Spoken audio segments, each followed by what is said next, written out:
Okay, yay, we've got the recording going. I am very happy to introduce our two speakers today. We've got Debbie Del Rosario with us. She is a licensed clinical social worker with 25 years of clinical experience in direct and managed care environments. She's the Senior Director of Behavioral Health Clinical Programs here at Florida Blue. And we've also got Dr. Kim Sundling. She is a board-certified psychiatric pharmacist with both direct and indirect clinical care experience. She is the Behavioral Health Clinical Pharmacist at Florida Blue for both commercial and Medicare members. So with that, I'm going to turn the microphone over to the two of you.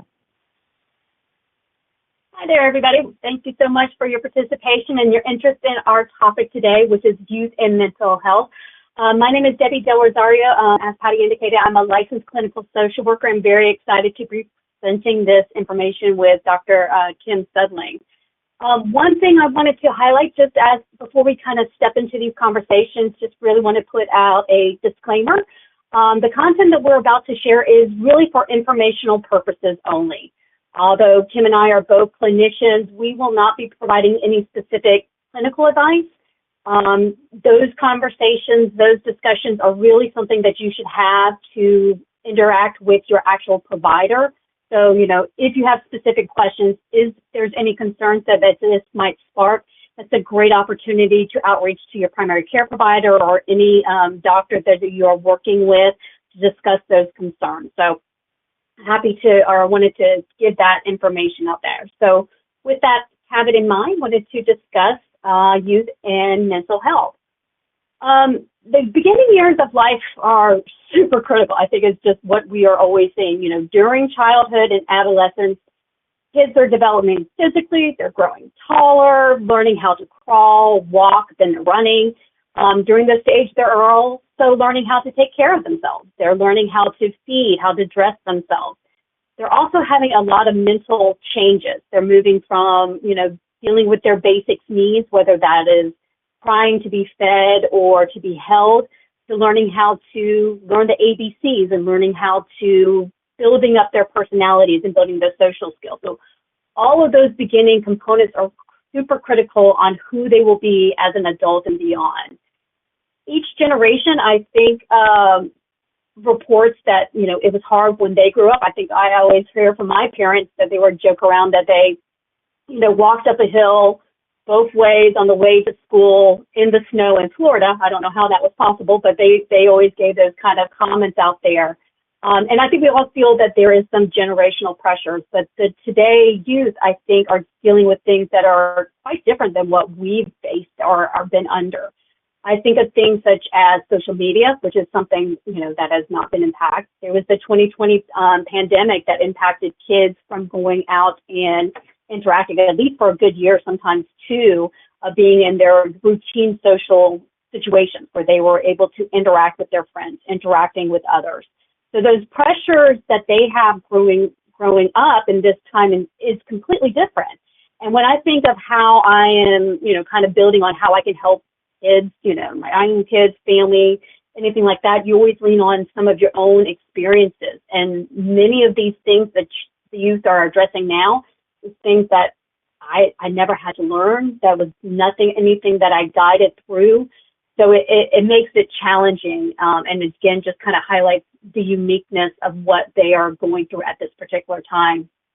Around 20% of children are in adolescence, which could be ages 3 to 17. Just trying to give those parameters of what we're looking at here, have a mental, emotional, and developmental or behavioral health disorder. So this could be a child who is unable to handle stress. It could be them, you know, individuals who are sad or depressed, having a hard time concentrating and socialization, or connecting with people, which are, again, all are core components that we need to kind of feel at peace with ourselves. During this time, we've also seen that there has been a death by suicide. It continues to increase in the adolescent population, especially in certain race and ethnic groups.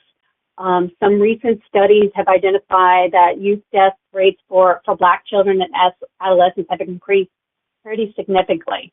Over a 10-year period, which was from 2007 to 2017, The suicide rate increase for Black youth went from a 2.6 per 100,000 population to in 2017 to 4.6, so almost doubling to that same 100,000 population.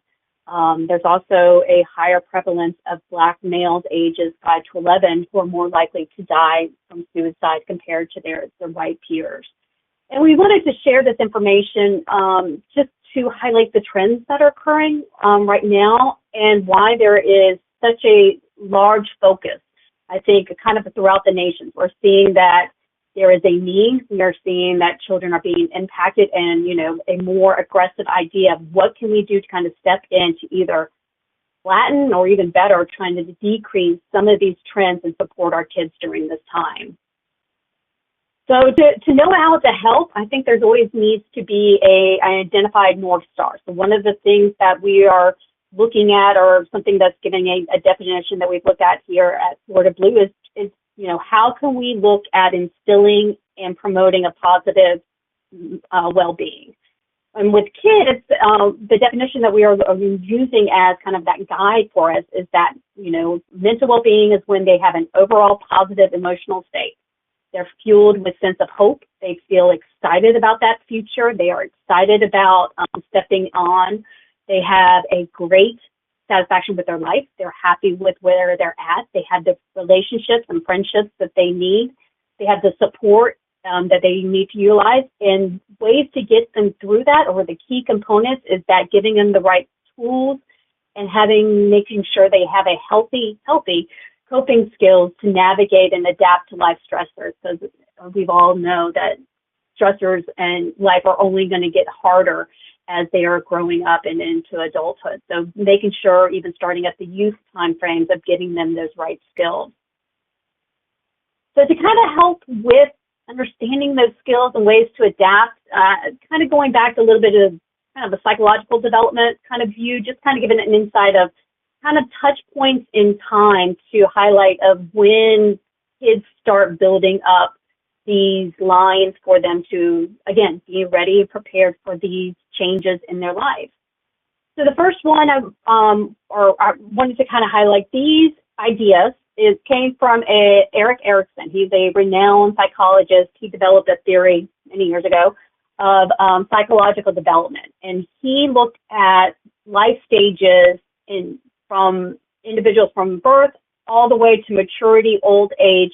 And during those different stages, there was a grand total of 8, he reflected that there are stages that build onto each other. So they kind of pave how you continue to progress by achieving kind of the one before. So if a person is successful in a stage, they emerge with a very psychologically strong, they're able to kind of ready for that next challenge, and that'll serve them again as they're building these building blocks to help them in life. If there's any struggles or any fails, unfortunately that could stint or impact them building on those skills. So they're still kind of stuck in a lower, quote unquote, level at that time.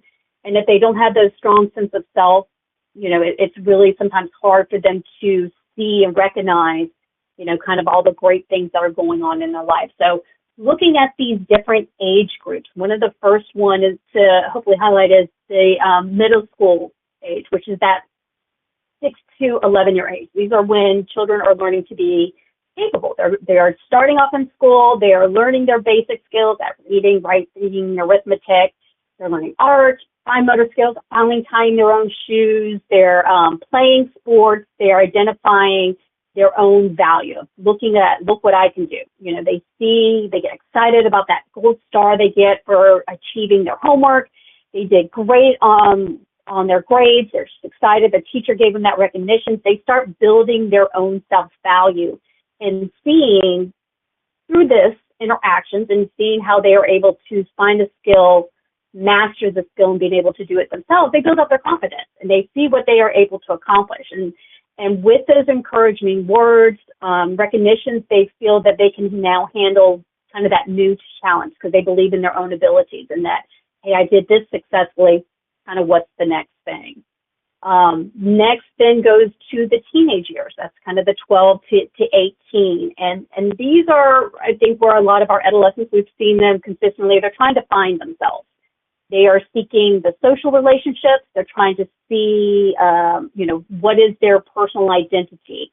And a lot of these age groups could be individuals moving from a middle school where, they may have had a previous indication of who they were. And now in these high school areas, it kind of changes because they moved maybe to a new high school.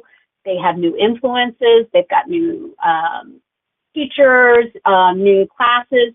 And they're now trying to see, as they are getting into maybe new clubs, sports program, maybe they're now joining music. They've never done that before.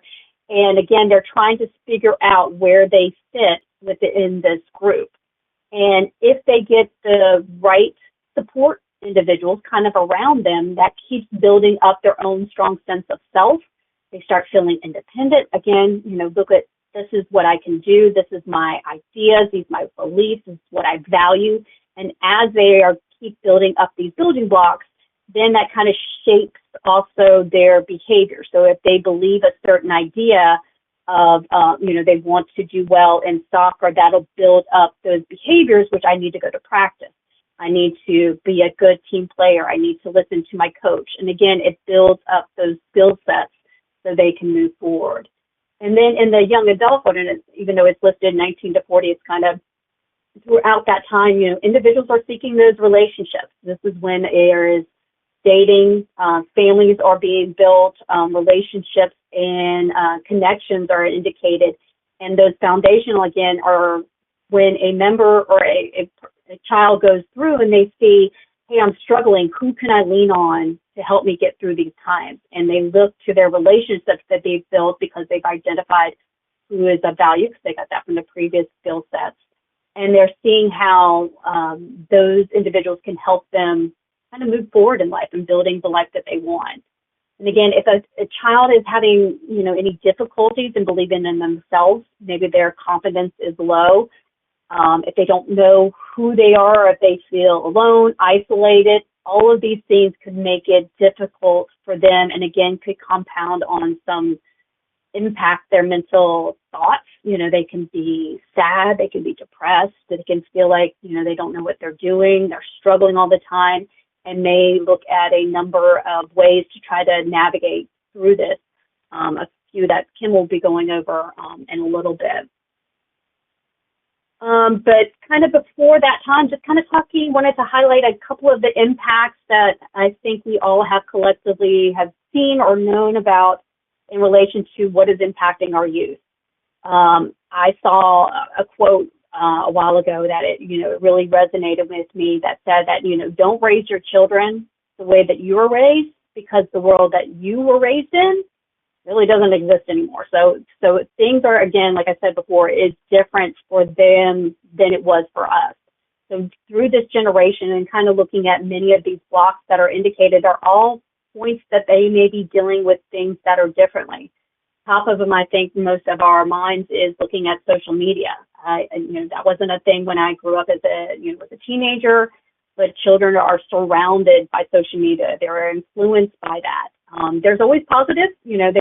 I think social media can build connections that may not have been viable in the past, as you are connecting with somebody who is in a different state, country, who may have similar ideas. So again, it helps build your identity that you're not alone, that there are people who think and like the same things as you. So that can build a new culture or a new group that's there to support you in these new social networks, which is great, getting more influence. But I think a lot of us are seeing more that negative side, which is unfortunately that side of the coin, which is that some of these social groups that, might be looking different. So you will see some individuals or some kids will be seeing on their different pages that they have that their friends are doing activities, but they weren't invited. They may be seeing, so they may have an impression that is they might have that fear of missing out, or FOMO, which is that they feel like, maybe there was something they did that precluded them from being invited to those interactions. So that cause, again, their self-doubt. Sometimes they maybe feel the pressure of being perfect, presenting that, that right view. They take 1,000 pictures just to present one that has the best lighting, the best components in there to highlight, hopefully that quote unquote perfect image that they want to have. I think we would all agree that, just kind of maintaining that high level is just exhausting. How can you maintain a false reality during that time frame? And that builds on that stress. These expectations that the kids may have, whether it's, excellence in school. There is, I think when I went to school, you went through your high school classes and you graduated and then went to college, whereas now there are opportunities for children to even start taking college classes in ninth grade. So again, earlier stress at meeting certain levels to hopefully give them the best opportunities, all the things that we want to give, but is definitely something that is different than before. Sometimes there's also family members who have consistent expectations that we will be in constant clubs, we will do activities. Keeping these kids constantly active may be an additional stressors on there. When we look over to the right-hand side on the screen, looking at stigma, sometimes when I think about individuals who may have a mental health concern or there's any issues, sometimes stigma will prevent individuals from moving forward to get help. They don't want to appear weak.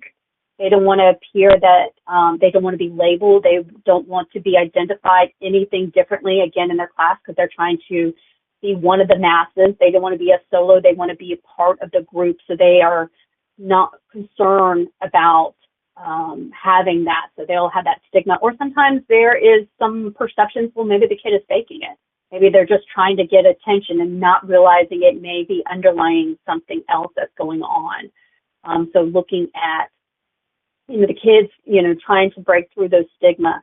And the last thing I think that is bigger than I think what has may have been in the past is bullying. Again, with the social media and the capacity of that, there is more anonymity with these individuals, potentially through social platforms that may allow these attackers or these individuals, or trolls as they call them, to be more vicious to individuals, and they continue to bully these kids, again, compounding their view, compounding who they are, and it becomes very intense during those children. So there's a lot of blocks in place on developing with these kids, and that we're definitely looking at, but there are risk factors and protective factors that are important to be aware and identify, and Kim will actually be going over a few of those at this time.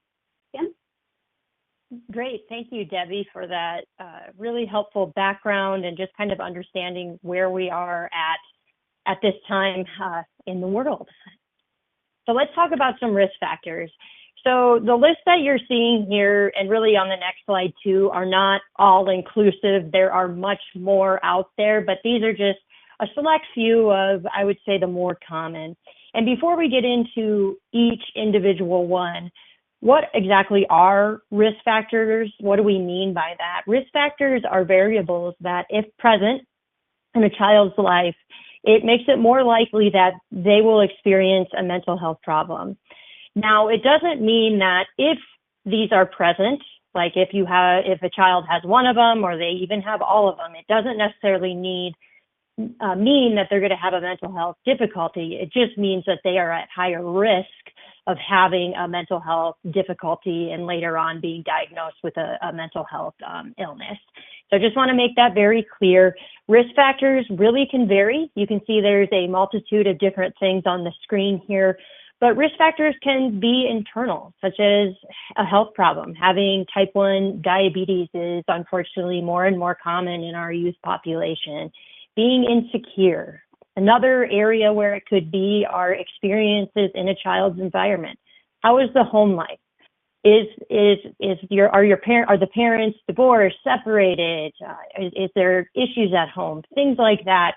And it can go on to even beyond the home into the community and societal. So these risk factors, like I said, increase the risk of mental health difficulties, but it doesn't necessarily mean that if these are present, that child is going to for sure have mental health difficulties down the road, considering there are a multitude of different things like genetics, all of those things that go into this background.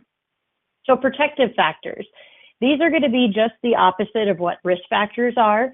Once present in a child's life, these protective factors make it less likely that they will experience a mental health difficulty. Again, just because these are present, it doesn't mean that that child can't or won't experience a mental health difficulty. These are just things that we find when we look and analyze the literature and things like that that are more common in individual children that do not go on to struggle or currently have mental health difficulties.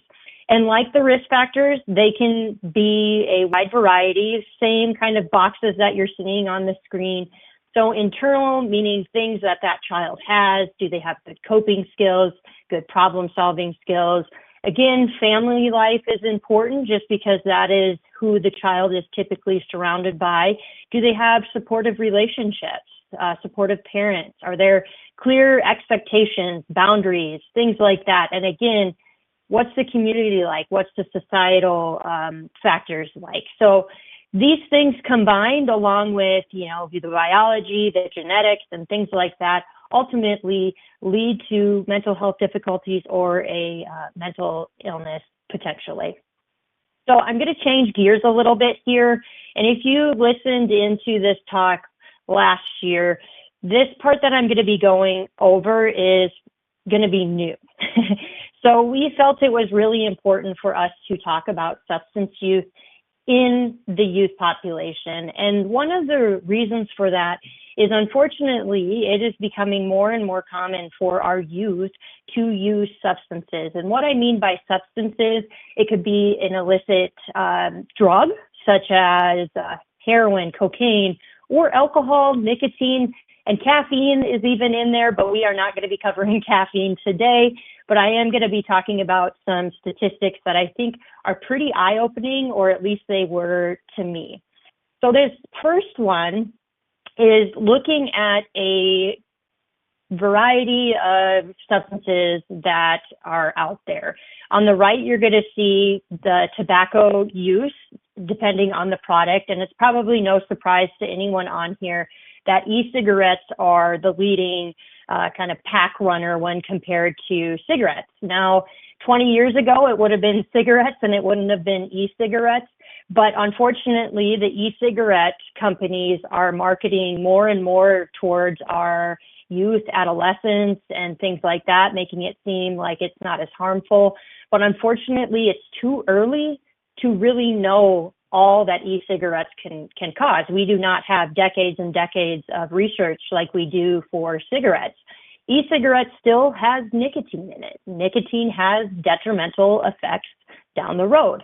So e-cigarettes are not technically safer. So just something to kind of think about, a new thing that we want to think about as a parent or, as a loved one may be experiencing these things. So let's go through some of the statistics here on the left. Now, I'm going to focus a little bit on the second one first. So by 12th grade, 47% of teens have tried an illicit drug and 62% have tried alcohol. Now, the 62% of the alcohol, that one is not as surprising to me, but the 47% of teens that have tried illicit drugs, that one is a little surprising to me. However, when you look into what that drug is, it's primarily marijuana. And some of that is because it's more available in the United States now. And we'll talk on the next slide about why that could potentially be problematic. And really just any substance use in our youth could be potentially problematic. And by 12th grade, that last statistic there, 82.1% are more likely to use marijuana in their lifetime than they are to smoke a cigarette. And again, like I said, decades ago, this probably would have been flip-flop, but now just where we are in the state of the world right now, this is just the current substance use. So let's talk a little bit more about the brain. And this is when I start to get really excited. So hopefully I won't spend too long on this slide, but I think it's important for us to understand why it is important to educate our youth on the dangers of substance use. Now, it's dangerous anytime to use substances. I don't want it to come across that we, can use them at any time, but it's particularly dangerous when our brain is developing. So if you are not aware, our brains are actually not fully developed until we're 25. That is the average of when our brain is fully developed. So from early adolescence through mid to late 20s, like I said, average of age 25, the brain really develops unevenly. The parts of the brain to develop first are those that control physical activities. So when your kid is walking, crawling, things like that, hand movements. Then comes emotions, so our tantrums that are happening and things like that, motivation, so doing schoolwork, and then lastly, which it's kind of backwards when you think about it, but our prefrontal cortex, which is literally the thing behind your forehead, is responsible for impulse control. So making reasoned thinking, making good judgment, that unfortunately develops later. So just soaking that in, that makes teens more likely to do risky things, and it can also kind of help you understand, like, why is my kid doing that? It's because their brain is not fully developed to kind of intervene when that is happening. But unfortunately, because the brain is developing, that these kids are more likely and more susceptible to having damage from the substance that they are putting into their body. Now, this means that substance use during the teen years creates a more distinct risk for immediate and lasting harm. And what I was kind of talking about earlier is there have been some studies showing that early use of marijuana, smoking marijuana, and things like that increases down the road a risk of having schizophrenia, bipolar disorder, or psychosis of some type. Now, that's not a definitive cause because there's outside factors as well, genetics and what came first, the disease or the substance, things like that. However, it's just an example of why this can be harmful down the road. And on the next kind of slide here, I think it will also give you a little insight of things to look for, but also what the impact of a substance could have just on the child's kind of overall mental well-being and also physically as well, which I'm not going to go as into, but let's go through this. So warning signs, and these warning signs are pretty much going to be very similar to if a child was struggling with a mental health problem, and I believe Debbie will be going over that in a couple of slides. So you'll probably see this later, but just know that this could also be indicators of struggling with a mental health disorder. So mood changes. This is really common, and that can be things like irritability, being extremely defensive if you're asking, what are you doing on your phone? What's in your backpack? Temper flare-ups, things like that. Academic problems is another really big red flag. Are they not attending school like normal? Were they normally, an A, B average student, and now they're a C, D average student? They are getting in trouble more. They're in and out of the principal's office.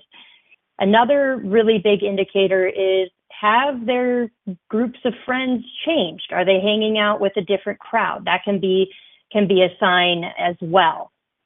And then lack of involvement in former interests. So maybe they used to really be into going to the basketball games or playing video games. Now they're not wanting to do that. They're just withdrawn and wanting to, hang out with this new group of friends or just stay in their room, kind of hold up. So things like that. And then obviously a really, really big red flag is finding a substance in the use room or drug paraphernalia as well. And then just lastly, really physical or mental changes, anything like that is another thing just to pay attention to. Obviously, as Debbie kind of showed, as we progress in our age and things like that, we're going to change just as we age. That's a fact. And it could just be normal teenage behavior. But if you take into account other things, it could be something bigger going on. So I've covered quite a bit here, looking at substances, looking at risk factors, protective factors. Now, Debbie is going to go over really probably what you're all curious about. How do we help these children and our youth that are struggling? So Debbie, take it away. Thanks, Kim. So so how do we help with it? We've identified the issues, we identified some opportunities, kind of being aware, I think, is always the biggest thing. So we know kind of what's going on there, but what can we do next? And as adults, we are guiding, we're teaching these children whatever way that we are interacting with these children, and we're looking at ways that how can we set them up for their best success, how can we strengthen their skills and getting them ready. And one of the first places that can happen is in their home, looking at where they're at, finding that safe space is sometimes that first thing. So one of the first things is I always think of, give them that awareness that, you have a loving and accepting environment at home, that they realize that this is safe, that they can at least come home and be themselves. They don't have to wear the mask that they may have had on in other areas. Such as, maybe at school or being in a different team, they could just be themselves. It's a non-judgmental, we're going to accept you who you are. Give them a moment of pause in there. I always find it helpful to do daily check-ins. When we look at some of the signs or things that Kim was talking about, it's always knowing kind of where were they. So you begin to see when things don't look quite right. I have a thing where I ask daily, ask them how they're doing. What are they, trying to get a teenager might be a little bit harder to get them to share what's going on, but sometimes it's just phrasing the words, what are you excited about today? Is there anything you're worried about? Are you, what are you doing in X class? When you kind of call out specific things, highlighting instead of that, or by using those kind of things, hopefully you won't get a response of, things are fine, everything's okay, nothing's going on. But by being more specific in those questions, you can find out what's going on. And this also shows, that you're invested. It shows them you're committed to them. And even starting some of these small conversations, maybe when they were younger, will give them the awareness that, hey, you can handle the small stuff, but they can also come to you for the difficult conversations because you're checking with them every day. Giving them ways to relax. As I shared earlier, there are stressors that are constantly on their shoulders. So, always having to be on school, always finding, doing the best activities, finding a way to decompress is just as important. I've known many of individuals who will pack their child's schedule because they don't want them to be bored. They don't want them to get into, quote unquote, the wrong trouble. And giving them all these activities may give the impression that they're will stay out of that, but then too much time pressure will not give them the chance to just kind of sit back, enjoy what they want to do, whatever that is, whether that's sleeping, whether it's reading a book, whether it's whatever that is. They just need that time to also relax and be a kid. And sometimes to do that, come up with some family fun activities together. That could be looking at playing board games or going on a walk or cooking, anything like that, again, to bring that this is a safe environment. We're going to do things, we're going to laugh, we're going to have a great time during that time because, we're here to go together and we're always going to support you. Hearing positive responses is also important. Emphasize their strengths. I think a lot of times the thought may be if you give them critiques on what to do, that might change their behavior. But sometimes hearing constantly that, God, it would be great if you could get a B on this class, or, you should be studying harder or doing that, when you should be maybe also looking like, gosh, I'm so proud you never give up. You always stay up and you are trying your hardest every time. I see you working and I see you're making things different. And that will also let them see that you're seeing also their effort and not just kind of what's that score that rewards on there.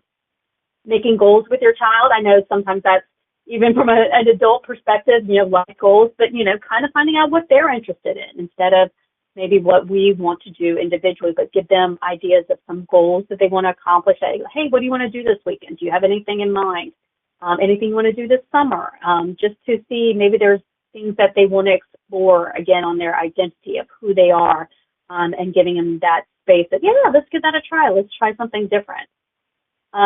Helping a child with routine, so as they are stretching out into the world, sometimes knowing what is the routine things, whether that's going to bed at a certain time, dinner will be at a certain time, or even if dinner is at different times, because you have many different obligations or expectations, sometimes say, hey, we might not have dinner together as a family every day, but every Sunday we're going to get together and we're going to bake cookies, or we're going to do some kind of activities, just so that they know what the routine is, gives them comfort on their stability at home so that they can deal with kind of the next stress outside. Sometimes we have to look at ourselves. The kids look to us. We are their teachers, their first teachers that they have, and if they don't see that, we are taking care of ourselves, and we're demonstrating that we're trying to have a good mental health focus, that if we're not coping with stress actively, they may think that's the way it is as well. Sometimes sharing your own personal experiences of when we were a kid, even though it's different, that we've dealt with stressors, whether it's going through school or friendships that were not successful, or you had somebody who talked about you behind the back and how you dealt with it, even if it was something that hurt your feelings, may give them reassurance that they can come forward with those same conversations, that it normalizes this, and it's not just them that they feel sad that they're no longer friends with this person, or they can be upset with their friend if they didn't do something or hurt their feelings. Again, normalizing these things. And the main thing, I think, where all of you guys are part of this conversation right here, is staying informed, kind of being aware of what the challenges are for our youth, understanding some of the things that are going on in the world, and is always important, because it will reduce the stigma, it'll increase our knowledge, and more importantly, let us know what to look out for as we're taking care of our kids. So as Kim had highlighted, we want to just kind of give a little bit more focus on some of the warning signs. There's a number of them that are listed on here. This isn't a diagnostic tool, or should not be used to anything. Again, it's more of an opportunity to see if we see something different, if we see something that is concerning, talk about it, look at that it's been a change in their behavior, and say that this is something that we need to talk about with our doctor. Obviously, if they are having behavioral health problems, all of a sudden they are showing some fears. They may have physical complaints. Sometimes that physical complaints, for example, they constantly say they have stomach aches. That could be internalizing anxiety. That could be internalizing the stress, and it's kind of manifesting in some physical issues. Again, stomach pains, headaches. I'm too tired. I just don't have the energy to move forward, or things to look out for as we're looking at those mental concerns. Obviously, if they're saying they no longer want to go to school and they wanted to go before, like, what has changed? That could be a sign that they're maybe being something different that's happening that's causing them stress, that's making them different. Kim talked about alcohol or drug use, and obviously any self-injury, any concerns of physical harm to themselves. Others talks of suicide. That is something that definitely needs to be discussed with a doctor or professional, and so they can do some evaluations and they can make sure that they are there to help support them through those complex times. So as you know, we're showing about these signs. We've given some ideas of when there are some difficulties, but, kind of what do you do? The primary thing we shared kind of from the very beginning is, talk to your primary care provider. The real focus is, sometimes it's seen that, I go to my primary care doctor for my physical health, but mental health is just as important. The more the doctor knows, the more that they'll be able to help their care. They can see about some recommendations. There are therapists who can help talk about the specifically trained and focus on how to talk with youth if there is any concerns on that, and they can help them work through their thoughts and feelings and finding ways of coping through those capacities. Again, we want to give them the right healthy coping skills. Stress is still going to be out there, but how do they deal with it? Instead of maybe internalizing it, Maybe let's talk about it. Maybe it's journaling. Maybe it's talking to their friends, something like that to get them through that. But anytime there's any concerns for their safety, anytime right away they say they need help, you can dial 911 if it's an emergency. There is also a crisis suicide and lifeline.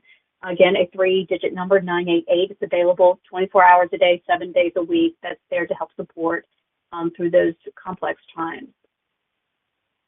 Here's a number of additional resources that are available that's national and local. Here at Florida Blue, we are partnered with Lucid Behavioral Health. And with those coverages, they do offer a variety of different local services, national services on these websites. There's also some just educational information if you are not linked in with Florida Blue or with Lucid that you can be utilized as a resource. There is information also on NAMI or NIMH. Again, any kind of details for research information that kind of highlights maybe suicide prevention, identification about anxiety disorders. There is a youth mental health first aid that teaches parents, family members, and other care citizens on how to work with adolescents and how to help in those areas, as well as specifically targeting for Florida. We have educators' information about preventing suicide. So all of these informations are available out there if resources are needed. But we've talked a lot about the youth. We've talked a lot about what are available resources, but kind of the other important thing is we also need to think about ourselves. We need to think about us as adults. And I always think about the airplane. That's always where I go. Whenever we're being told you put on your own oxygen mask before helping your child. Seems hard to do, but that is critical to be able to have that we need to have that same philosophy that if to help our child, we also need to make sure that we are practicing healthy behaviors as well. We need to make sure that we're finding the time to relax every day. Sometimes I've scheduled it just to say that I've blocked that time to do that, to build up those right coping mechanisms, making sure I have those relationships that are healthy, that bring me joy in life. They could be my moments of joy. I find moments to give gratitude. Sometimes it may be stress. It's harder to find a moment of gratitude, but I'm sure there's something we can say we are happy about every single day. Physical activities is just as important, getting outside, exercising, doing something to move, maintaining healthy nutrition, sleeping adequately, all of those core components that are necessary to keep our own mental health being in check and in line. We'll also, and if we follow all of these things, we have all of this in place. It's also that great piece that we're modeling to our kids, that this is what can help you, going to bed at a routine time. I know that's sometimes hard, especially for teenagers to do it, but, maintaining a good sleep schedule, definitely getting those, 6 to 8 hours of sleep at least, and being mindful of that, eating correctly. No one likes to eat the vegetables, but we need to eat the vegetables, and that's just as important out there. So in kind of inclusion or where we're at, so, being a parent is not easy, but it is very rewarding. I love these two quotes that are out here that, all kids need is a little help. All they need is somebody who believes in them and gives them a little bit of hope. I think this can be provided by any adult. I think of any of the roles that adults may have in children's lives. That could be, again, a coach, teachers, aunts, uncles, maybe the neighbor, a family friend.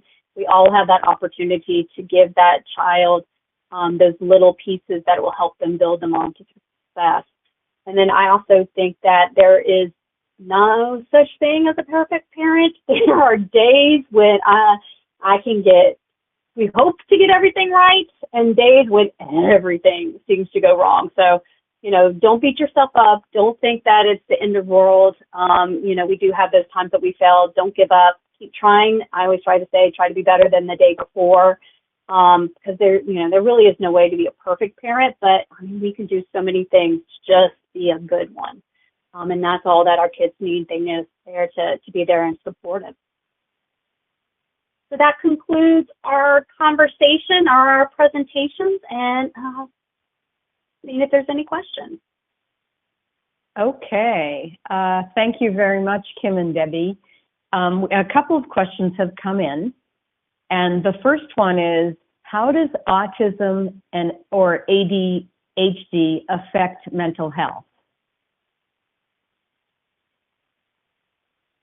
Yeah, great question.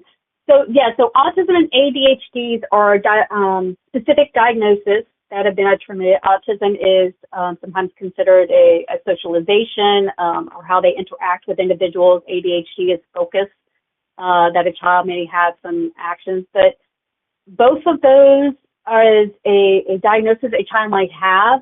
Sometimes I think of the mental health, it's kind of how they interact with the world. And there may be components that may impact them individually. They may also still be depressed. They may feel different and having problems with them. But there's opportunities to help, for both of these kind of considerations. I think the main thing is to focus. This is still a kid.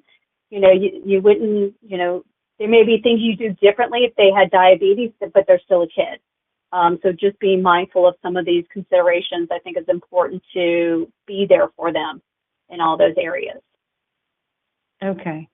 Are there any special trainings that would help people understand more regarding autism spectrum disorder and the interaction with mental health? I know that there is a number of behavior. Oh, go ahead, Kim. No, I was just going to say I'll defer to you since you just eloquently answered the first question. Okay. Yes. So there is a number of trainings, and I always look at every kid's different, so nothing can be universal. But for autism spectrum disorders, one of the therapies or approaches that has been seemed to be successful is behavioral health modification. So there has been some literatures out there. I know that there's classes now. I don't know where those are located, but that has been a tool by doing identification of kind of behaviors, giving rewards if they follow good behaviors, and kind of curbing the behaviors if it's not something you want to do, as ways of possibly interacting. But again, autism is a spectrum. That is one that may have individuals who just have problems. They don't socialize as well, maybe not look you in the eye, able to have conversations, building strong relationships, but very intelligent, very able to have interactions with individuals. And then there are others who need more support, and it could be their daily living skills, that they may need some resources out there for those components. So it really depends on the kid. I saw in the comments somebody had actually even indicated there's some information about resources on the Lucid platform. So that's a great opportunity or something else to highlight. So there's a number of information out there if you're interested in going forward with it. Perfect. And someone did ask if there are free resources for youth mental health therapy. In the follow-up email, I will put in all the resources on that page that Debbie and Kim went over. I didn't know if you guys were aware of any other ones. I am not personally. Yeah, the ones that are listed online are a number of free resources. Sometimes, again, depending on the youth need.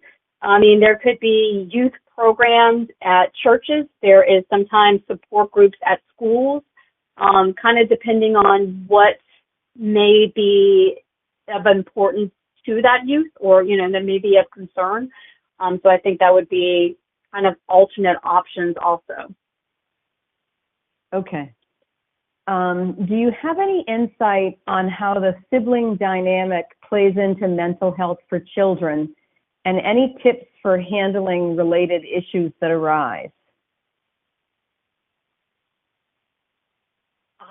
Kim, you can always correct me if I'm wrong, but I think that there has been some kind of, I don't know how recent of the studies, but yeah, sometimes the siblings' birth order sometimes also impacts of how siblings interact. The oldest child may be more taking charge kind of individuals. Middle child may be more appeasing, whereas the youngest child may be more relaxed or feel like they can get away with everything. So, and again, these are all, kind of just a typical, not very specific, but, every child is different. How they interact may be different. What may be a recommendations of how to make any changes in behavior would be different per kid. Something that I would do for my son is not something I would do for my daughter, because it's, again, how they reacted to any changes in an issue that popped up was different for each of them. So it's just being flexible, I think, is the biggest thing, kind of knowing which of those kids, if the children themselves are, maybe if they're fighting a lot or if they're arguing, finding ways to kind of get them to get through it, it would be important, so they don't feel singled out or, constantly in concerns about that. Kim, anything you would add? Oh, no, sorry, I was just going to give a story. Oh, yeah. No, yeah, go ahead, Kim. Oh, okay. I was mine. Go ahead, Kim. You go. Okay. I was just going to, echo what Debbie said, to treat every child differently, or every child is different. Every child has different needs. Yes, there are, I feel like the family I was raised in, we fit the sibling dynamic to the T. I share the middle, and I am definitely a middle child, but that doesn't mean that, the next middle child is going to have those specific traits. So everything Debbie said, I echo, but Patty, go ahead. You had a story? Yeah, well, I was just going to say my oldest niece has 2 children, and they're 11 and 9, and the youngest one is on the autism spectrum. And it's, obviously she got him very early intervention, and he is now in the regular school, and he shares an aide. Very smart, but it's some of the socialization issues that he struggles with. But it's kind of interesting because sometimes the older boy gets jealous of the extra attention and then misbehaves so he can get attention. It's really interesting to kind of watch the sibling dynamics sometime with the 2 of them. Those are great calls out. I know that, again, something I do in my personal life is that, I make sure I have not a date, but a one-on-one time with each kid. So they, kind of get mom's undivided attention, at least during this opportunity. And it could be, hey, we're just going to go get ice cream, or we're going to watch this TV show together, but they know that that's for them. So hopefully if there is that fear of not getting attention, or they feel that they are being overlooked, maybe carving out just that time, or even if it's that, we don't have to make it a whole day. It's okay, before you go to bed, we're going to read a book and you get to pick it. Could be something maybe to help ease some of that anxiety, that sibling rivalry. Mm-hmm. Okay. Question came in, does marijuana cause psychosis? Ooh, we're going to open a can of worms here. So I'm going to answer this question in just a way that we are thinking about it as a healthcare professional. So we cannot say that anything really for sure causes psychosis. We cannot say marijuana is going to cause psychosis in every single person that utilizes marijuana, irregardless of the age. However, there are instances where, yes, marijuana can cause psychosis if certain individuals have risk factors, like some of the risk factors that I was showing you earlier. If they have a known mental health illness, you are more likely to have that potentially. If the marijuana is, let's say, laced with something like a different drug, which unfortunately is happening more and more, and it's often fentanyl. And that was covered at the last Be Well webinar by Dr. Lee Guess. But so I can't say yes, it does, or no, it doesn't, but just know that there are people who could potentially use it, and it could cause that to happen. It's not necessarily just related to the marijuana. There are a multitude of other risks or other factors involved in that. Okay. We got a question that came in that says, does our Florida Blue Foundation have any upcoming outdoor volunteering opportunities specifically tailored for our youth and parents? And I don't know if you know, but I do know you can sign up to be part of their emails so that you see what different things they have going on. I don't know if Kim or Debbie, if you know of anything specifically. I do not, but one on the resources that we shared, NAMI, they often have like local walks and things like that. That might be a good area to start. They are focused on, not just adults, it's kids, youth, anything like that. That might be a good way to just get involved as well. Okay. I've read a report on mental health in children saying exposure to the internet and social media is harmful to your child's development. And children shouldn't have a phone until high school, and it shouldn't have internet access or social media until the child is 16 years old. How can a parent do that and not have their child feel left out? I guess my first reaction, as a parent, you get to decide, what makes sense for your kid. I know there are many reports, there's very many information, but you got to kind of look at your own kid and what they are or are not able to handle. Do they have the right filters? What social media is. Sometimes, even though high school is a great age, I know that even when my kids were in middle school, there was some, especially during the pandemic, they had to use the internet. They had to use some of those platforms to connect. So that made it a component of school. So it wasn't like they could have. So, I think one of the areas is, see what makes sense to your kid, have those honest conversations, tell them, everything from, once you put it on the internet, it's going to be there forever. So be mindful of what you're saying. You can restrict their usage if that is, again, something that you are allowing them or think they can handle being on that social platform. You can put railers. There's parent restriction opportunities you can place on phones so they, won't go on to inappropriate sites, or you can manage so you can almost see what they're doing on there. So again, kind of teaching them or being mindful of where they're at. I think there are some other great things as well. Perfect. Okay. Well, it is now 2:00, so we need to wrap up. So for all of you that are on the webinar, if you could take a moment and take our short survey or point your smartphone to the QR code. We've got some handouts. I'll do a follow-up email tomorrow and send out all the resources that Debbie and Kim mentioned. And we've got some webinars coming up next month with behavioral health. Our next one will be on eating disorders on June 20th.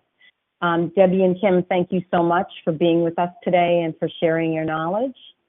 And for any of you who need a certificate, I'll do that tomorrow after I do the follow-up email. So if you need a certificate to show that you attended this webinar, I will take care of that tomorrow. So thank you all. Thank you, Debbie and Kim. Thank you. Have a great rest of your day.